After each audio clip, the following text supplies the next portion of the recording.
আগামী মহালয়াতে দুর্গাপূজার আগে মাতৃপক্ষের সূচনায় আমরা 112 চালু করতে চলেছি। প্রতি থানাতে একটি ডেডিকেটেড গাড়ি দেওয়া হবে। ওই গাড়ি আপনাদের যে কোনো অভিযোগ দ্রুততার সঙ্গে নিষ্পত্তি করবে।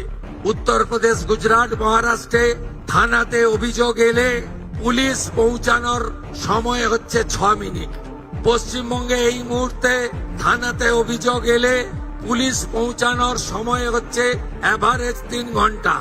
112 চালু হলে আশা করি দ্রুততার সঙ্গে সময় কমবে এবং আপনারা দ্রুত নিরাপত্তা পাবেন। আমি যখন নির্বাচনী প্রচারে ভবানীপুরের বাড়িতে বাড়িতে গেছি, আমাকে অনেক মা বোনেরা বলেছেন ভাতা তো দেবেন, ওরা দিত আপনারা বাড়াবেন। এতে আমরা খুশি। এর থেকেও বড় যেটা চাই জানেন, আমার মেয়েটি সন্ধ্যাবেলা বেরিয়ে যেন নিরাপত্তার সাথে সুরক্ষিত হয়ে বাড়ি ফিরতে পারে। নারী সুরক্ষার কথা বাড়িতে বাড়িতে বলেছেন, আমরা এটা দেব।